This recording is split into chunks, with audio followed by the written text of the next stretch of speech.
Good afternoon, Cross Timbers. Today is Wednesday, March 20th, 2013. This is Texan TV News from the Tarleton State University campus in Stephenville, Texas, and I am Kate Murphy.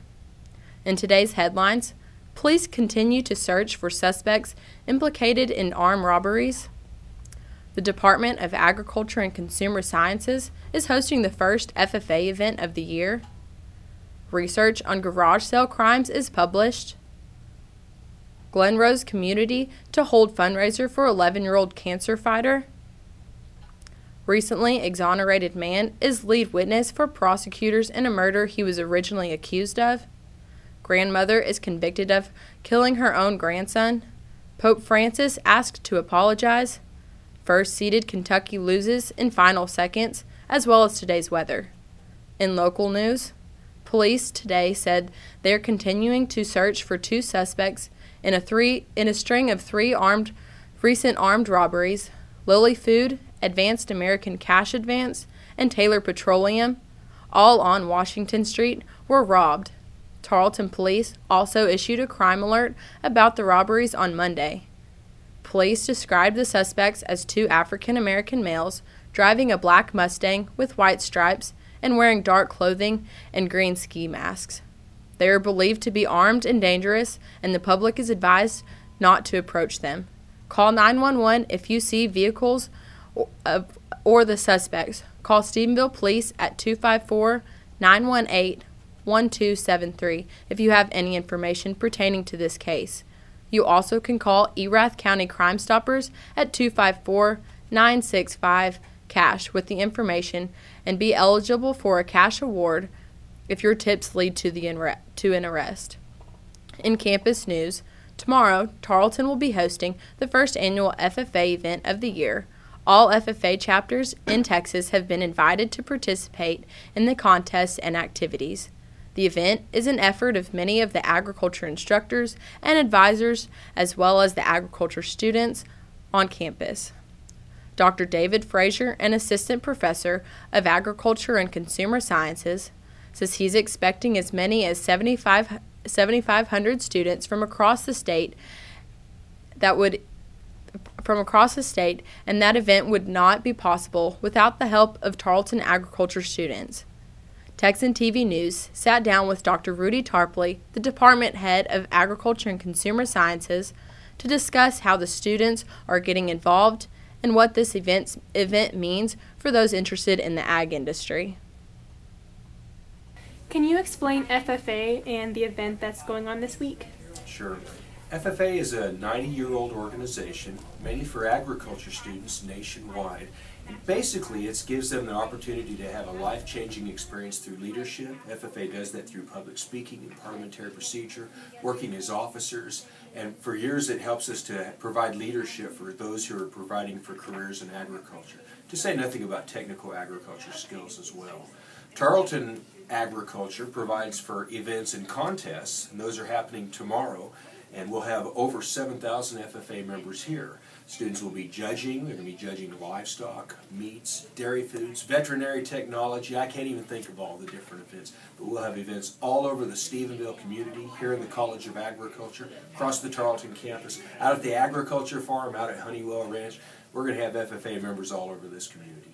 Can you explain how this event will uniquely help Tarleton Ag students to get experience? Oh, certainly. And in fact, it's possible that it'll do more good for our Tarleton students than it will for the 7,000 FFA members that are here.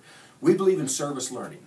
And the best way for service learning is to go serve. Serve in the community, serve in the profession, serve the FFA, serve ag education, wherever it is. And what better way to serve than to serve young people, helping them in those technical events, in the leadership events, in the contact events. And so our students are using this for service learning. Further, our students are working right now as we're speaking, as I'm sitting at this desk. Our students are out there digging the land pits, getting the meats product ready, getting the milks and the dairy foods ready, getting the vet tech tools together. And so they're preparing for their careers just as the contestants will be too. Once again, I think our students get more out of this than the students that will be joining us. An awards banquet following the activities will be held at Wisdom Gym at 3 p.m. tomorrow. Also in campus news, 3 of Tarleton's faculty members recently had their research on garage sale crimes published in a journal.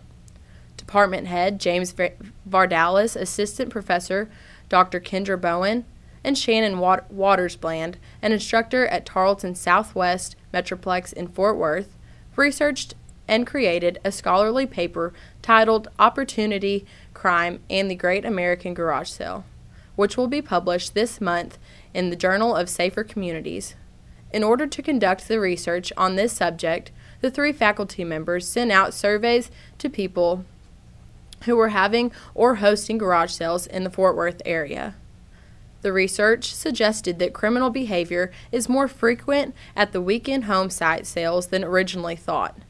Vardalis said although there was a low response rate from the surveys, Vardalis said the findings are important and lend themselves to future studies. The Fort Worth police, in conducting with research, are now making a flyer on garage sale safety tips, which also include material such as garage sale permits. And in regional news, on Saturday, March 23rd, the community of Glenrose is holding a fundraiser for 6th grader J.C. Barron. According to the Glenrose Reporter, Barron has rheumatoid arthritis and a tumor putting pressure on her optic nerve that will eventually cause blindness. Kara Glass, a close family friend, says that Barron hasn't been able to attend school because her chemotherapy treatments makes her immune system very weak. Glass is organizing the fundraiser to help the family pay for Barron's medical expenses and to let Barron know that her community is there for her to lean on. Glass says she wants Barron to feel the love from her whole community. Barron says she is excited about her fundraiser because it will help with all the medical bills they have, and she is anxious to get to see all of her friends. The fundraiser will be held in the Glenrose Expo Center from 1:30 to 7:30 p.m. Tickets are $15 for a barbecue dinner, band music, and access to the silent auction, live auction, and bake sale. Contact Kara Glass at 254-396-0288 for more information. Now for the state, national, international, and sports news from the Associated Press. In San Angelo, Texas, Michael Morton has been exonerated and released from prison after 25 years, then turns into prosecution lead witness in the sexual assault and beating to death of his wife, Christine Morton. Morton was freed because DNA samples which put a drifter, Mark Allen Norwood, at the scene through a bloody bandana which contained both Norwood's DNA and Christine Morton's blood and hair. Prosecution told jurors that the proof was at hand, we just had to wait for technology to catch up. At the time of the murder, Norwood, drifter from job to job, working mostly construction, but has been incarnated since approximately the same year as the murder occurred, for another murder of an Austin woman who was a close neighbor of the Mortons. This trial was moved from Williamson County to San Angelo because of the close media coverage in the case. Prosecution is not looking for the death penalty. In national news, Sandra Lane, a 75-year-old woman, was convicted of second-degree murder yesterday, Tuesday, March 19th, for killing her 17-year-old grandson last spring at her home in the Detroit area. She fired 10 shots, striking him 6 times, and claimed it was in self-defense during an argument with Jonathan Hoffman, her grandson. The evidence included the 911 call made by Jonathan Hoffman after being shot. The jurors said the recording was crucial to their decision. A juror member said one of the big things was hearing the shot on the phone call after Jonathan told the dispatcher he had already been shot. Sandra Lane was also found guilty for using firearms during a felony and could face 14 years in prison for her grandson's death. In international news, a Roman Catholic activist group said Tuesday that Pope Francis was slow as head of the Argentine church to act against sexual abuse by clergy. The activists urged him to apologize for what is called church protection for 2 priests later convicted of sexually assaulting children. A lawyer for some of the victims, meanwhile, said that Pope Jorge Mario Bergoglio had met with or helped and charged mild-level church officials who covered up the problem haven't lost their jobs. The Buenos Aires Archbishop office didn't immediately comment on the complaints came as Francis was being installed as Pope in a vacation ceremony since seen around the world. In sports news, Mike McFadden hit 2 free throws with 8.7 seconds remaining, and Robert Morrison shocked defending national champion Kentucky 59-57 in the opening round of the NIT on Tuesday night. The Wildcats decided not to call timeout after the second free throw. And now for today's weather.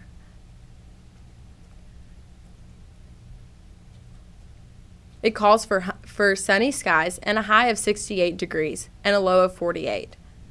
Today's broadcast was produced by Ian Trobe, Alyssa Wynn, Rachel Peoples, Adaris Pegues, Kelley Rumsey, and Laura Jokel. You can follow the Texan News Service on Facebook and Twitter, and check out our website at www.texannews.net. I am Kate Murphy. Tune in tomorrow for the latest news from the Tarleton State University campus in Stephenville, Texas.